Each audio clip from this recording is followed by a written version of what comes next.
Welcome to this tutorial on how to make a crossover Ethernet cable.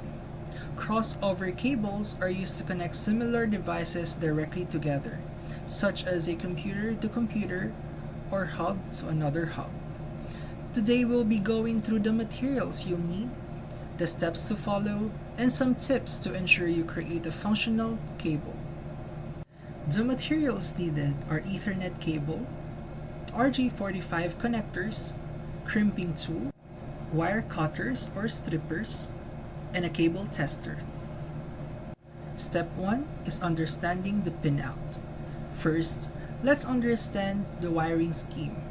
A crossover cable uses the T568A standard on one end and the T568B standard on the other end. This ensures that the transmit and receive signals are crossover.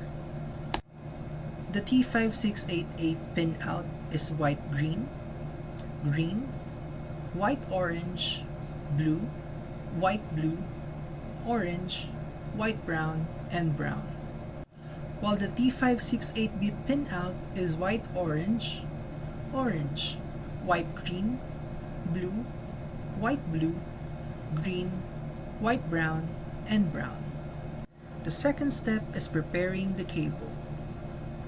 Cut the Ethernet cable to the desired length using wire cutters. Using the wire stripper, carefully strip about 1 inch of the outer jacket from both ends of the cable. Be careful not to cut the inner wires. Then untwist the wire pairs and straighten them out. The third step is arranging the wires. On one end of the cable, arrange the wires in order specified by the T568A standard. Make sure they are flat and in the correct sequence. On the other end of the cable, arrange the wires according to the T568B standard. The next step is to trim and insert the wires. Trim the wires to about half an inch in length from the jacket, ensuring they are even. Hold the RJ45 connector with the clip facing down. Insert the wires into the connector, ensuring each wire goes into the correct channel. Push firmly until the wires reach the end of the connector. Step number 5 is to crimp the connector.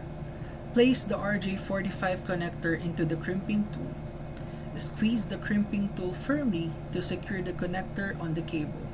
This will also embed the metal pins into the wires. Then repeat the trimming, inserting, and crimping steps for the other end of the cable that has the T568B standard.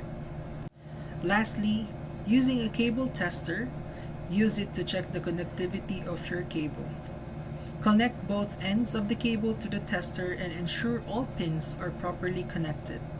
The tester will indicate if there's any issue. And there you have it! You've successfully made a crossover Ethernet cable.